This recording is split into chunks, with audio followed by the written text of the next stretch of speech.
ये pituitary gland present है। ठीक है, तो ये एक डिप्रेशन है, यहाँ ये डिप्रेशन में ये पिट्यूटरी ग्लैंड, आपको पिट्यूटरी ग्लैंड नजर आ रहा है। पिट्यूटरी ग्लैंड जो है इसका पी साइज का शेप है और ये हाइपोथैलेमस से कनेक्ट किया हुआ होता है with the help of stock, तो इसको इंफेर्टिबल स्टॉक भी कहा जाता है। तो हम इसमें भी देखते हैं कि जैसे कि ये पिट्यूटरी ग्लैंड है, एक पार्ट इसको इंटीरियर पिट्यूटरी है, ये पोस्टीरियर पिट्यूटरी कहते हैं। ये कनेक्शन है इसका हाइपोथैलेमस के साथ, और हाइपोथैलेमस जो है इस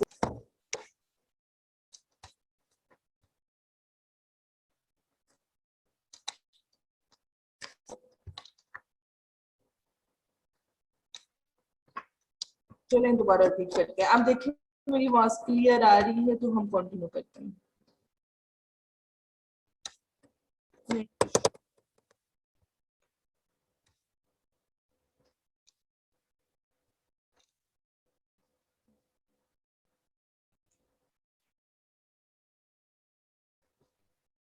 जी बेटे, अभी भी नहीं आप लोगों को आवाज आई मेरी? चले स्टार्ट करती हूँ। इसमें जो है इसमें इंटीरियर पिट्यूटरी और पोस्टीरियर पिट्यूटरी दो पार्ट्स हैं, और दो पार्ट्स जो इंटीरियर पिट्यूटरी और पोस्टीरियर पिट्यूटरी के पार्ट्स हैं इसमें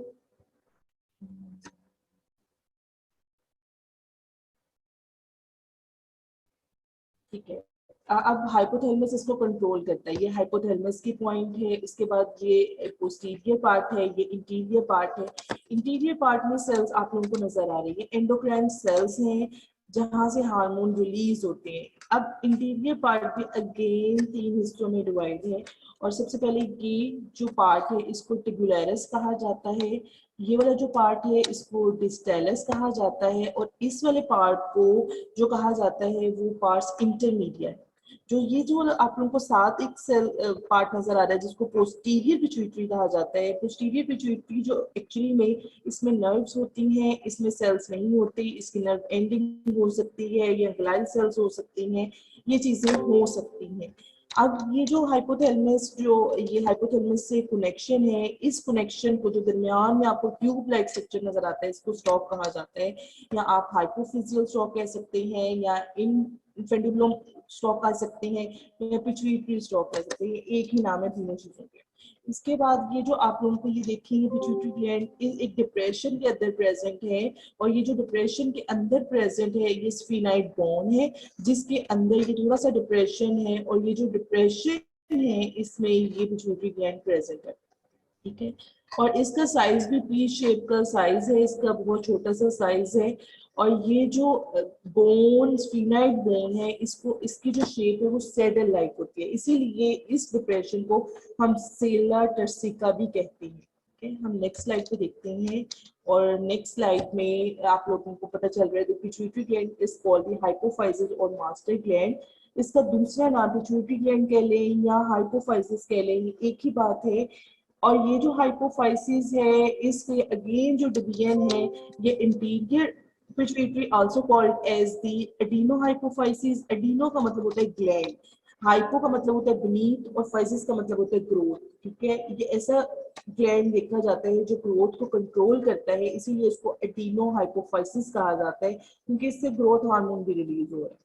ठीक है, दूसरे जो posterior pituitary also known as the neurohypophysis, या इसमें जो न्यूरोहाइपोफाइसिस में मेन पार्ट है उसको पार्स नर्वोसा कहा जाता है, जो आपको मेनली पार्ट नजर आ रहे हैं वो पार्स नर्वोसा है। और दरमियान में इन दोनों इंटीरियर और पोस्टीरियर के दरमियान पार्ट्स इंटरमीडिया, ये आप लोगों को एक पार्ट्स इंटरमीडिया नजर आ रहे हैं। ये पार्ट्स इंटरमीडिया कुछ जैसे कि मैमल्स हैं इनमें ये एब्सेंट होता है, लेकिन कुछ एनिमल्स में जैसे कि लोअर एनिमल्स हैं इनमें ये पार्ट प्रेजेंट होता है, और जैसे कि रेप्टाइल्स हो गए, जैसे कि एम्फीबियंस हो गए, इनमें ये पार्ट्स इंटरमीडिया होता है। और पार्ट्स इंटरमीडिया का फंक्शन क्या है, ये एक हार्मोन रिलीज करते हैं जिसको एमएसएच कहा जाता है, मेलानोसाइट स्टिमुलेटिंग हार्मोन।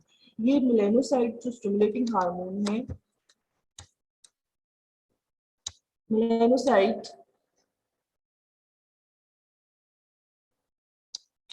अच्छा, मेलानोसाइट एमएसएच क्या करता है? एमएसएच ये करता है, जैसे कि आप लोगों ने बहुत ज्यादा एनिमल्स के देखे होंगे, जो लोअर एनिमल्स हैं वो अपना कलर चेंज कर लेते हैं, वो अपना डार्क कलर कर लेते हैं प्रीडेटर्स के तौर पे, उनसे बचने के लिए वो कलर चेंज कर लेते हैं, और जो कलर चेंज करते हैं ये इसी एमएसएच की वजह से। एमएसएच इनके पार्ट्स इंटरमीडिया से रिलीज होता है, जबकि ह्यूमन बींग्स हैं या मैमल्स हैं, इनमें ये पार्ट्स इंटरमीडिया जो है वो एब्सेंट ही होता है, ना होने के बराबर होता है, क्योंकि ये जो दरमियान वाला पार्ट है, पार्ट्स इंटरमीडिएट। चले हम नेक्स्ट स्लाइड पे चलते हैं, जिसमें between these is a small relative avascular zone called the parse intermedia. हमने पार्स इंटरमीडिया की बात की है, और पार्स इंटरमीडिया एक ऐसा पार्ट है जो कि which is almost absent in human being but is much larger and much more functional in some lower animals। और हॉर्सेस में भी थोड़ा सा पार्ट होता है, बाकी सारे एनिमल्स में ये एब्सेंट होगा, लेकिन लोअर एनिमल्स जैसे कि रिप्टाइल्स, एम्फीबियंस वगैरह में ये पार्ट होता है। और इस पार्ट से मैंने ये बताया है कि इसमें इस पार्ट में एमएसएच रिलीज होगा। एमएसएच के अलावा कुछ थोड़े से कॉर्टिकोट्रोफ्स भी के सेल्स भी होते हैं जो एसीटीएच रिलीज करते हैं।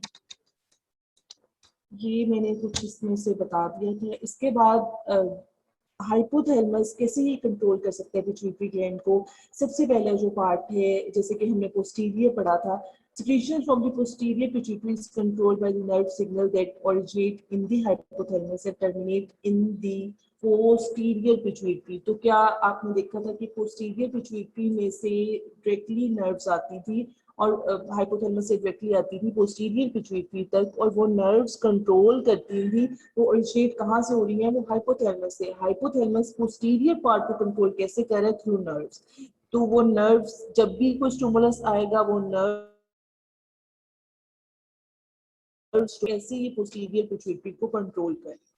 अगर हम इंटीरियर पिट्यूटरी की बात करें, the secretions by the interior pituitary is controlled by the hormone called hypothalamic releasing and hypothalamic inhibitory hormone secreted within the hypothalamus itself। तो आपको पता है कि जो हाइपोथैलेमस के जो हार्मोन्स हैं, वो जैसे कि हमने पढ़े थे, रिलीजिंग हार्मोन और इनहिबिटिंग हार्मोन, ये जो हार्मोन्स हैं ये हाइपोथैलेमस रिलीज करता है, और वो डायरेक्टली थ्रू ब्लड सप्लाई ये इंटीरियर पिट्यूटरी के पास जाते हैं। और वो जो ब्लड सप्लाई के थ्रू इंटीरियर पिट्यूटरी के पास जाते हैं, उस पूरी को हम इसको कहते हैं हाइपोथैलेमिक हाइपोफिजियल पोर्टल वेसल्स। ये ऐसी वेसल्स हैं जो हाइपोथैलेमस को और पिट्यूटरी को आपस में कनेक्शन देती हैं। उसके साथ जो वेन्स होती हैं उनको पोर्टल वेन्स कहा जाता है। ठीक है, अभी हम इस पूरी सर्कुलेशन को पढ़ेंगे। अभी तक आप लोगों को ये बताया है कि मैंने कि जो हाइपोथैलेमस के जो हार्मोन्स हैं वो थ्रू ब्लड सप्लाई जाती हैं इंटीरियर पिट्यूटरी के तक, और इंटीरियर पिट्यूटरी के हार्मोन को रिलीज करते हैं। और जो हाइपोथैलेमस के हार्मोन है वो रिलीजिंग भी हो सकते हैं, वो इनहिबिटिंग भी, जैसे कि हमने एक पढ़ा था प्रोलैक्टिन इनहिबिटिंग फैक्टर, वो इनहिबिट कर रहा है।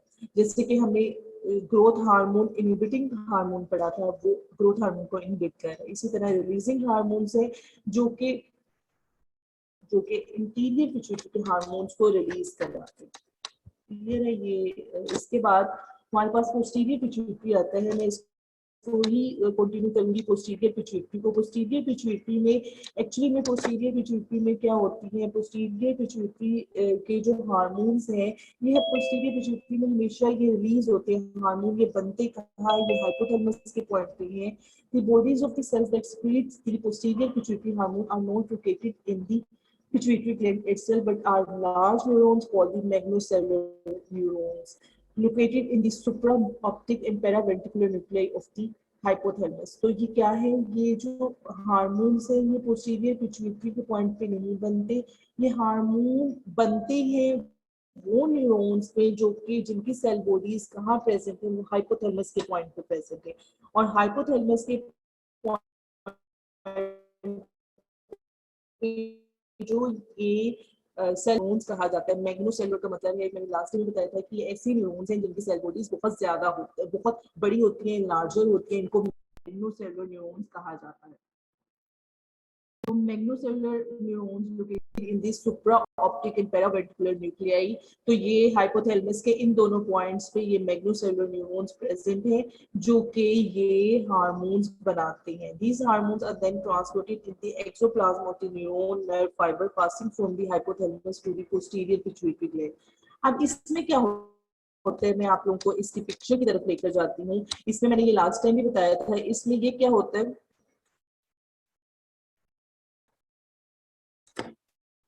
जी बच्चों आवाज आ रही है आपको मेरी?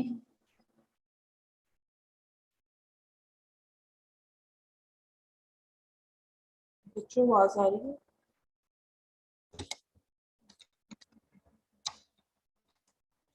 अच्छा ठीक है.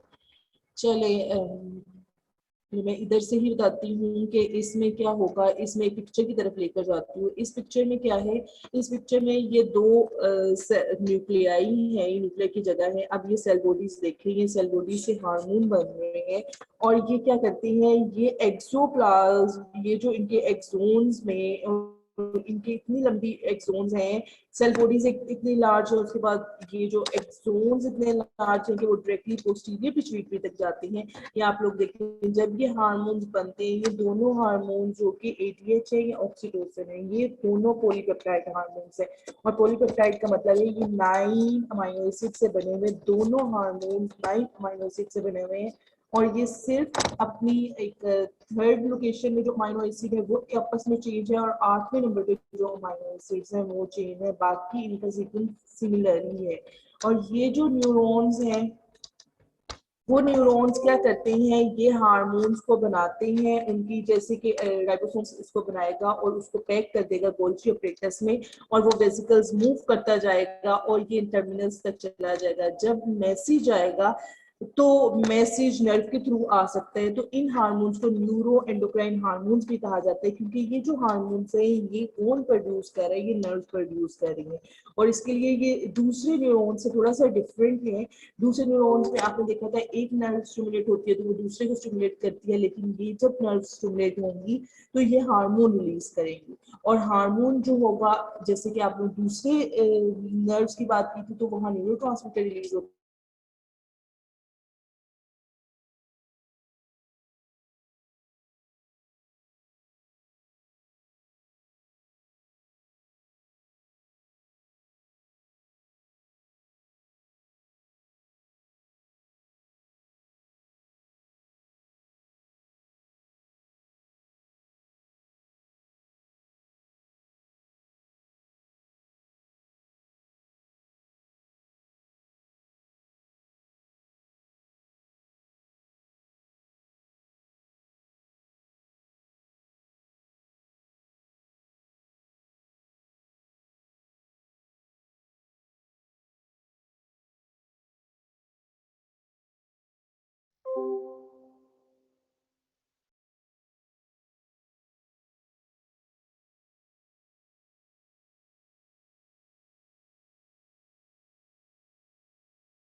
चले. ये the two hormones secreted by the posterior pituitary play other roles.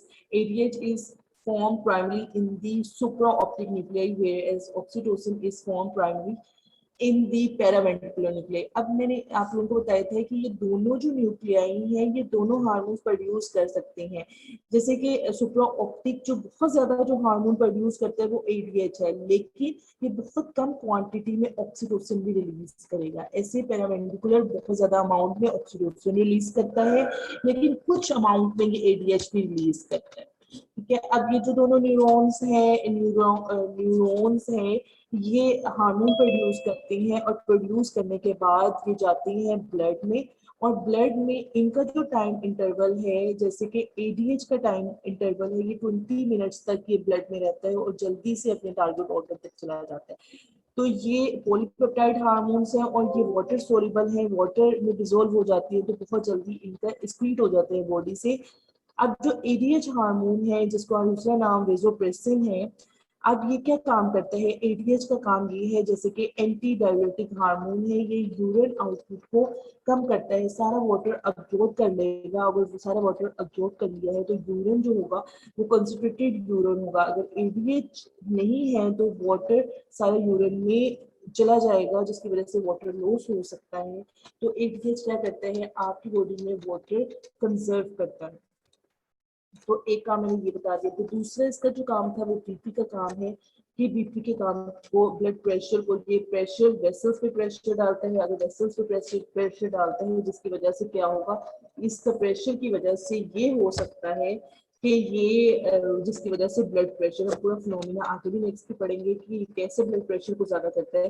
तो ये क्या करता है कि प्रेशर डालता है, वॉल्यूम ज्यादा हुआ, प्रेशर ज्यादा हुआ, जिसकी वजह से ये इसका दूसरा काम ये है कि ब्लड प्रेशर को भी ज्यादा करता है।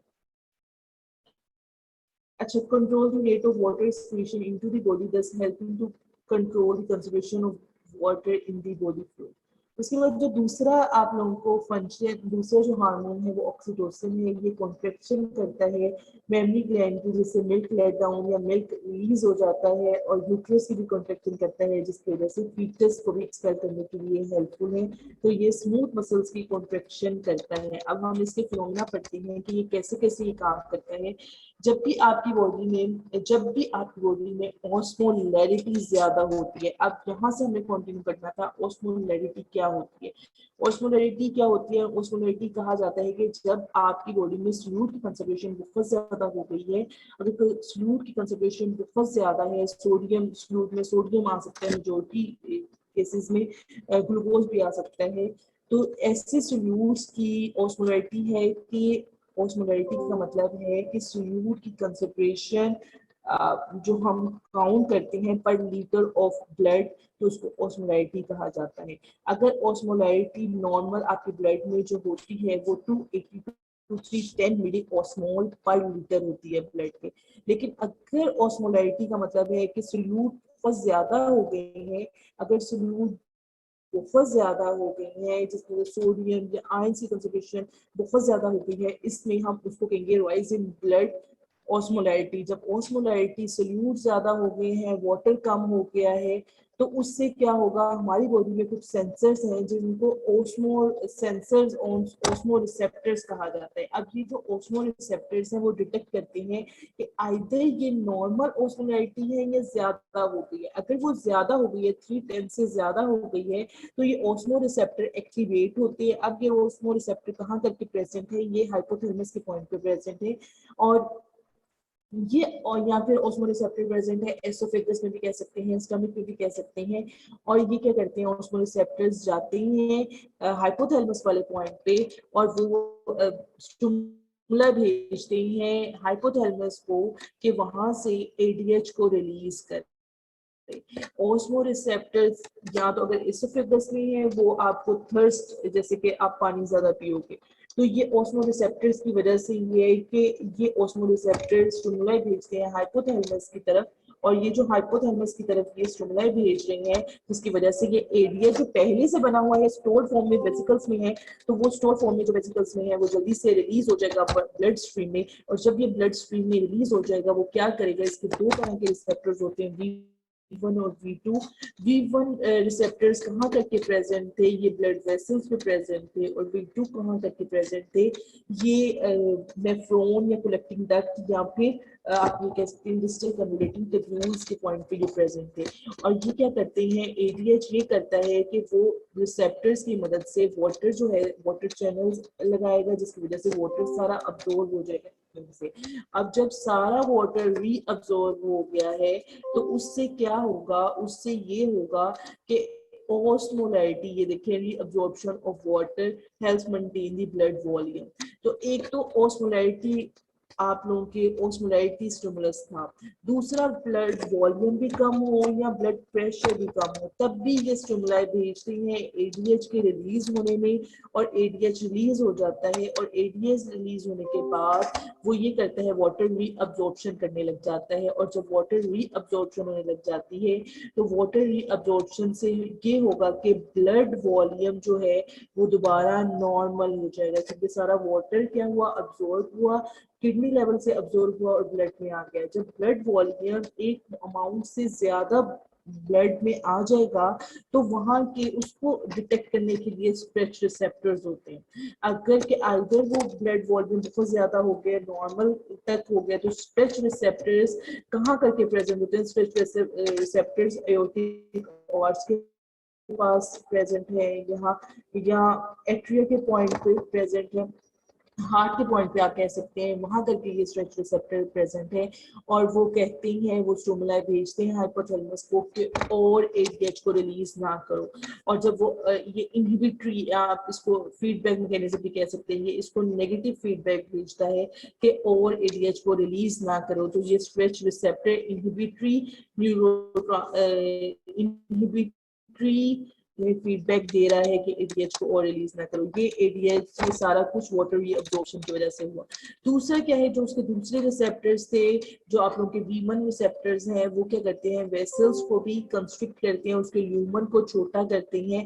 और जब उनका ल्यूमन छोटा हो जाता है, और जब उनका ल्यूमन छोटा होगा, ब्लड वॉल्यूम ज्यादा होगा, जिसकी वजह से उनके जो स्मूथ मसल्स हैं वो कंस्ट्रिक्ट कर जाते हैं, ब्लड वेसल्स में छोटे हो जाते हैं, और वो की वजह से ब्लड प्रेशर ज्यादा हो जाता है। और जब ब्लड प्रेशर ज्यादा होगा, ब्लड वॉल्यूम ज्यादा होगा, तो ये इनहिबिटरी फीडबैक देगा कि एडीएच को और रिलीज ना करो। तो हम कह सकते हैं कि एडीएच को रिलीज करने के लिए एक तो स्टिमुलस ऑस्मोलारिटी है, दूसरा जो है वो ब्लड प्रेशर का कम हो जाना, तीसरा ब्लड वॉल्यूम का कम हो जाना। ये तीन स्टिमुलाई है जो कि एडीएच को रिलीज कराएगा, और एडीएच क्या करेगा? ब्लड प्रेशर को ज्यादा कर देगा, ब्लड वॉल्यूम को ज्यादा कर देगा, और ओस्मोलैरिटी को कम कर देगा। ठीक है, तो इस तरह ये रिलीज होते हैं। हमने ये लास्ट टाइम भी पढ़ लिया था, हमने ये कहा था कि एडीएच के जो V2 रिसेप्टर्स हैं वो क्या करते हैं? V2 रिसेप्टर्स, ये आप लोगों को ब्लड दिखाया गया है, ये यूरिन अंदर जो फ्लूइड है वो है इस साइड पे। इसमें क्या करते हैं? एडीएच वाटर में डिसोल्व होके जाते हैं, तो वाटर में डिसोल्व होके आ रहे हैं, तो ये डायरेक्टली क्या करेंगे? ये इन रिसेप्टर्स के साथ अटैच होंगे जो कि V2 रिसेप्टर्स हैं। अब V2 रिसेप्टर्स के साथ अटैच होंगे तो वो जी प्रोटीन को एक्टिव करेंगे। जी प्रोटीन का अल्फा पार्ट यहाँ से मूव करके एंजाइम के पास गया, एडिनाइल साइक्लेज के पास गया, और एडिनाइल साइक्लेज ने क्या किया? एटीपी से कैम बनाने लग गई। अब ये कैम बनी, और कैम ने क्या किया? कैम ने प्रोटीन काइनेसिस ए को एक्टिव किया, और प्रोटीन काइनेसिस ए ने ये जो एक्वापोरिन, ये जो सेल्स के अंदर स्टोर है ये स्क्रीटरी वेसिकल्स में, तो ये एक्वापोरिन को मेम्ब्रेन पे लगा दिया। और एक्वापोरिन मैंने बताया था कि ये ऐसे चैनल्स हैं जहां से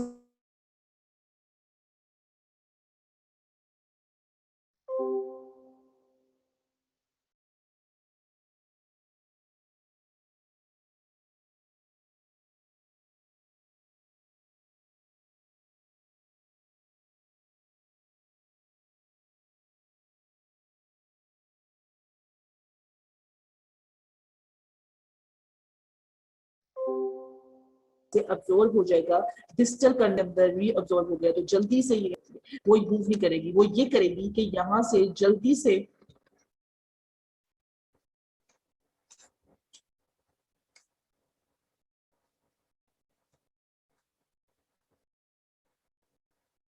क्या आवाज नहीं आ रही थी? क्लियर है यहाँ तक?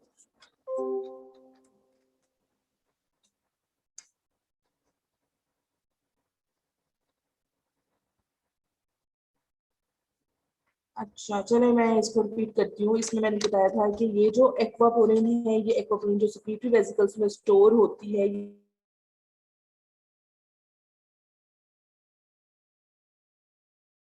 जल्दी से ये मेम्ब्रेन पे लगती है। जब ये जल्दी से मेम्ब्रेन पे लगती है, और जब ये मेम्ब्रेन पे लग जाती है, तो ये होता है, ये मेम्ब्रेन पे लगने के बाद वाटर यहाँ से रीअब्जॉर्ब हो जाता है। और जब वाटर यहाँ से रीअब्जॉर्ब होता है, जब वाटर इस सेल के अंदर आता है, तो जल्दी से ये दूसरी एक्वापोरिन है, उससे वाटर जल्दी से वाटर रीअब्जॉर्ब हो जाएगा ब्लड में।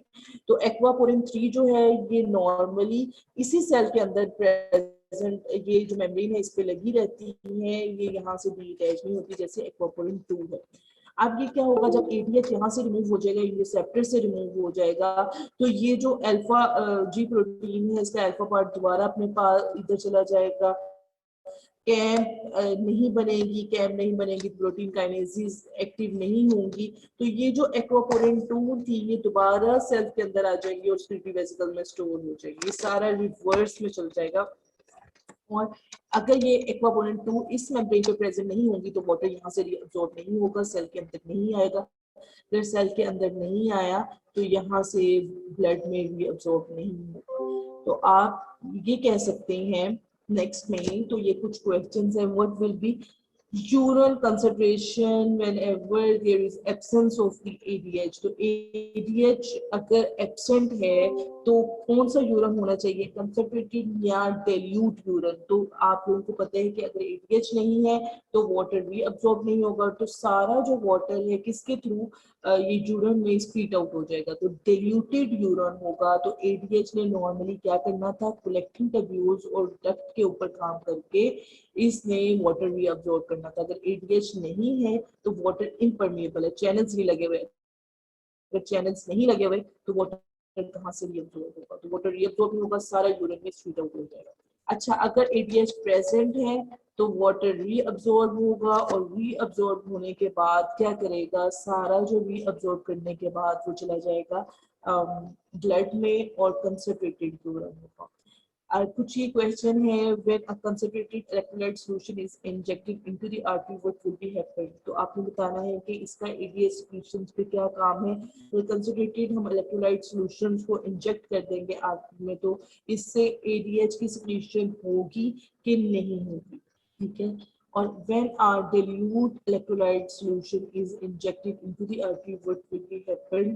तो आप लोगों को इसका भी पता है कि जब dilute या वाटर इंजेक्ट कर दिया बॉडी में तो ADH रिलीज होना चाहिए कि रिलीज नहीं होना चाहिए, क्योंकि वाटर ही एनफ है। अगर वाटर ज्यादा है तो वो ADH ने क्यों रिलीज होना, तो आपको ये इसकी एक्सक्रीशन में स्टूमलाई का पता होना चाहिए, ठीक है। तो अब क्या होता है, अब ये होता है कि जब ADH ज्यादा अमाउंट में, बहुत कम अमाउंट में अगर ब्लड में रिलीज हुआ तो उसका मेन काम है कि उसने वाटर को रीअब्सॉर्ब करना है। सबसे उसने जाके V2 रिसेप्टर्स पे जाके लगना है और वहां से वाटर को फिल्टर करने लग जाना है। लेकिन ब्लड प्रेशर को इंक्रीज करने के लिए उसको थोड़ी सी ज्यादा अमाउंट चाहिए, और वो दूसरी जो, इसीलिए इसको सेकेंडरी इसका फंक्शन कहा जाता है। प्राइमरी फंक्शन जो है इसका वाटर कंजर्वेशन का है, जो किडनी में करना है, लेकिन इसके लिए ज्यादा अमाउंट, जितना अगर बहुत कम अमाउंट में रिलीज हो वो जल्दी से किडनी के पॉइंट में लगेगा और वहां जाके वाटर रिअब्सॉर्ब कर देगा। अगर थोड़ा सा और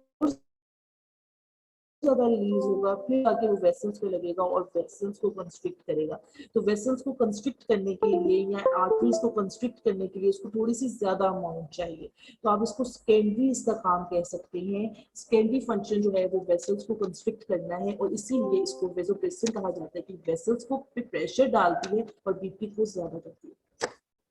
तो जो यहाँ तक कोई क्वेश्चन है तो हम डिसऑर्डर्स की तरफ चलते हैं। अगर कोई क्वेश्चन नहीं है तो अगर आपको जो कोई क्वेश्चन है, यहाँ तक हमने ADH रिपीट किया है, ADH आपने कुछ पढ़ लिया था, कुछ एक्स्ट्रा चीजें इसकी बताई हैं, तो कोई चीज आपको यहाँ तक क्लियर नहीं है तो आप लोग पूछ सकते हो।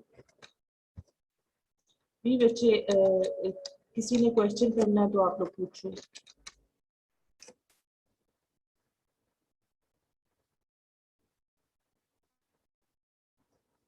क्या रेज करें हैंड तो मैं करती हूँ।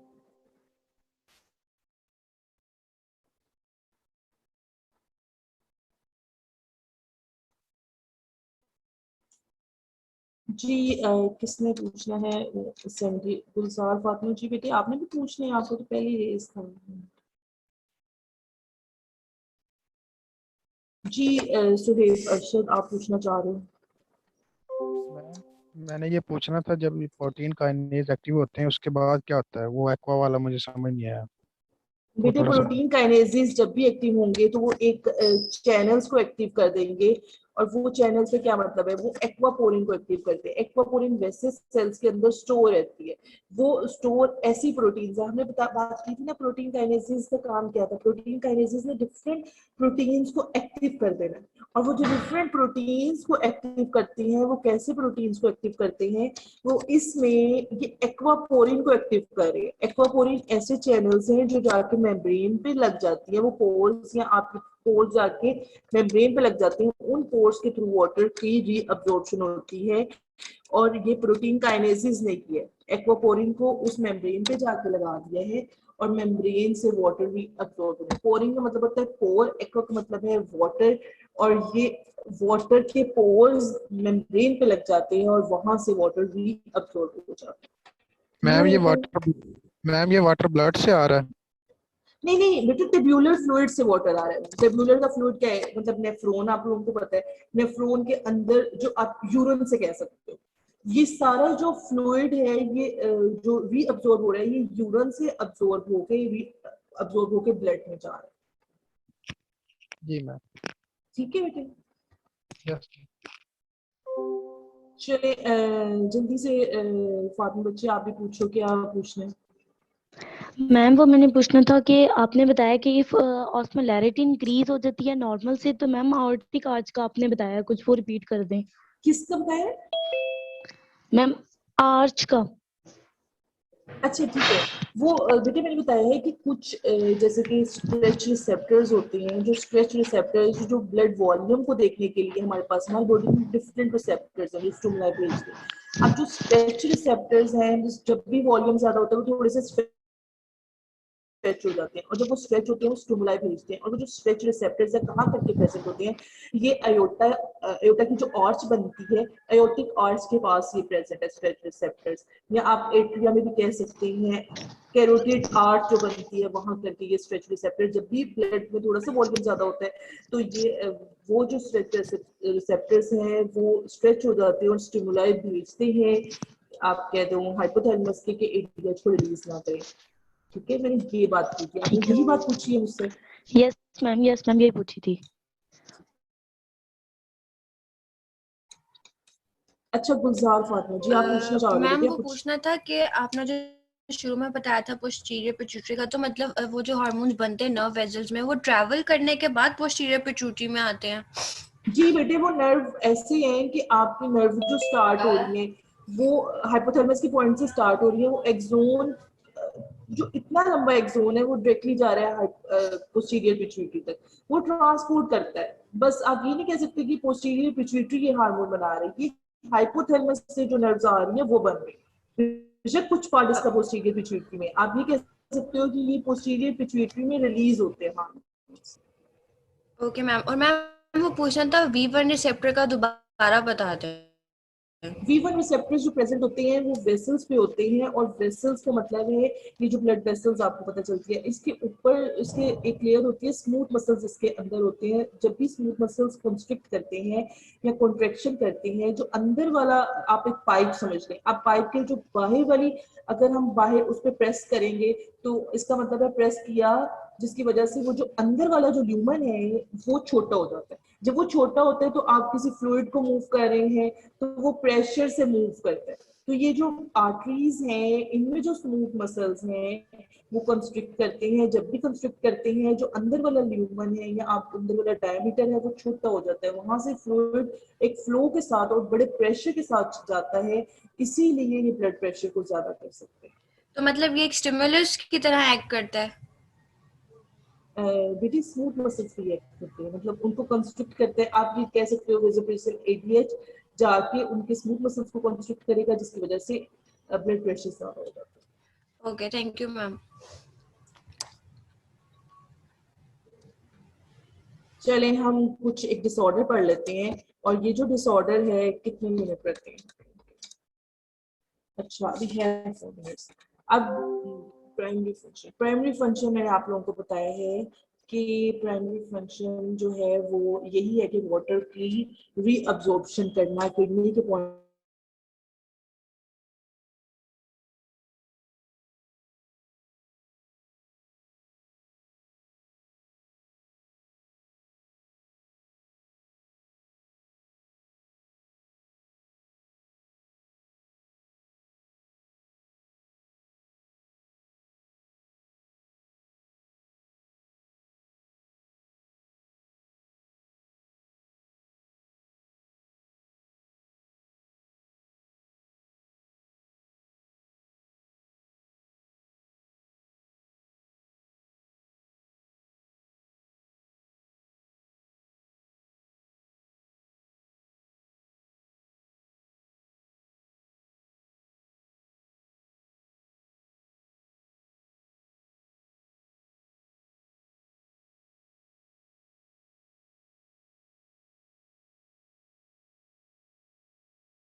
जी बेटे, मैंने आप जो डिफरेंट डिजीजेज हैं उन डिजीजेस में जो हमने बात करनी थी वो ये बात करनी थी, एक डायबिटीज इंसिपिडस है, और डायबिटीज इंसिपिडस जो है सेक्शन 3 आप लोगों की तो क्लास अभी है 4 मिनट्स, नहीं अभी 2 मिनट्स है। चलिए मैंने कुछ को अलाउ तो करती हूँ। चलिए इसमें बताओ क्या करना है, इसमें एक डिजीज है, आप लोगों ने भी इस डिजीज को पढ़िएगा। ये जो डिजीज है ये मैं नेक्स्ट टाइम भी यहाँ से कंटिन्यू करूंगी। ये डिजीज जो है वो डायबिटीज इंसिपिडस है। जैसे कि डायबिटीज, ये वो वाली डायबिटीज नहीं है, ये दूसरी इसके जो डायबिटीज इंसिपिडस का जो मेन काज है, इसके दो काज हो सकते हैं। इसका एक काज जो एक काज है वो ये हो सकता है, क्या इसका काज हो सकता है?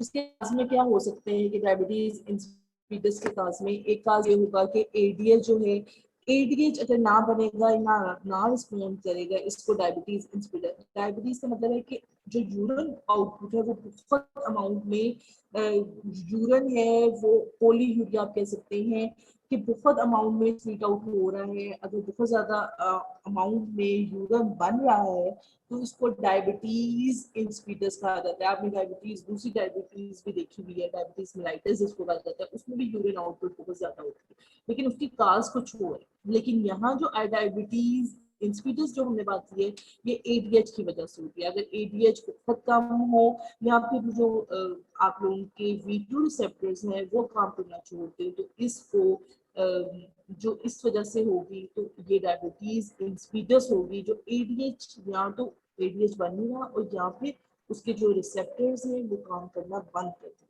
तो हम इसके साइन सिम्टम्स भी नेक्स्ट टाइम देखेंगे, इसकी ट्रीटमेंट भी देखेंगे। चलिए हम वाइंड अप करते हैं यहाँ आप लोगों का लेक्चर की टाइम हो गया है।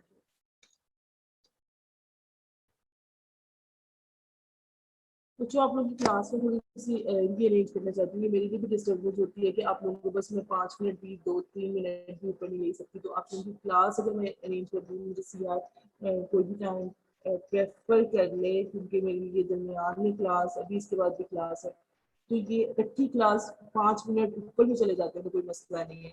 तो आप लोग मुझे कोई टाइम बता दीजिएगा।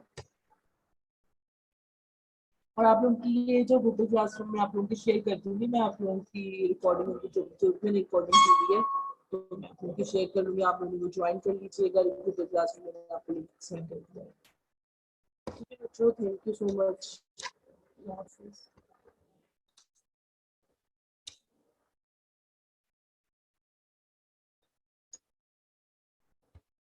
जो कोई क्वेश्चन नहीं है तो फिर हम